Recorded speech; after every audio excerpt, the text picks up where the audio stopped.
Gordon was cross. Why should Henry have a new shape, he grumbled. A shape good enough for me is good enough for him. He goes gallivanting off to Crewe, leaving us to do his work, and comes back saying how happy he feels. It's disgraceful. And there's another thing. Henry whistles too much. No respectable engine ever whistles loudly at stations. It isn't wrong, but we just don't do it. Poor Henry didn't feel happy anymore. Never mind, whispered Percy. I'm glad you're home again. I like your whistling. Goodbye, Henry, called Gordon. We're glad to have you with us again, but remember what I said. Later, Henry stopped at Edward's station. Hello, Henry, said Edward. You look splendid. I was pleased to hear your happy whistle yesterday. Thank you, Edward, smiled Henry. Shh, shh. Can you hear something?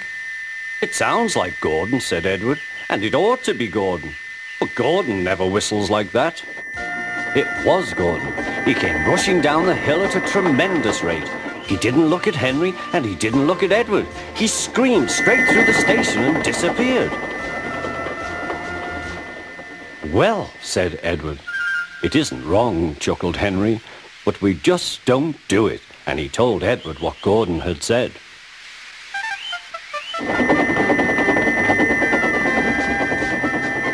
Meanwhile, Gordon screeched along the line. The noise was awful.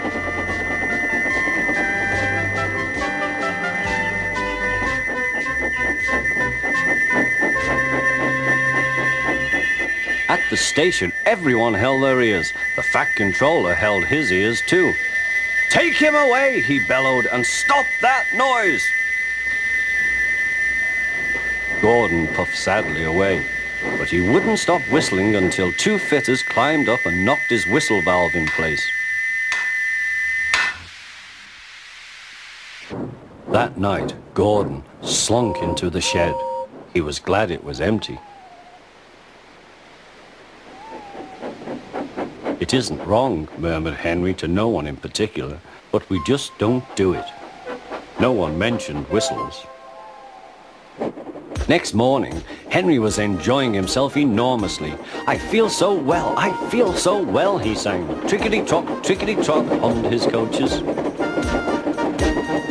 Then he saw some boys on a bridge. Peep, peep, hello, he whistled. Oh, he called. The boys didn't wave and take his number. They thought it fun to drop stones on him instead. They've broken our glass! They've broken our glass! Sobbed the coaches. The passengers weren't hurt, but they were cross. Call the police! No, said the driver. Leave it to Henry and me. What will you do, they asked. Can you keep a secret? Yes, yes. Well then, said the driver.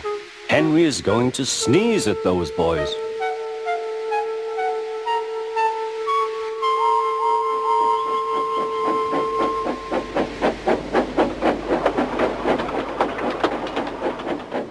Lots of people were waiting at the station just before the bridge.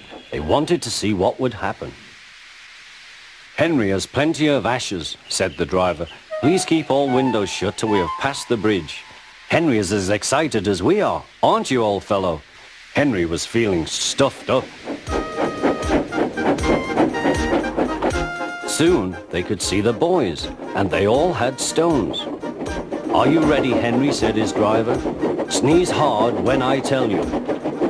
Now, he said. Achoo-shoo!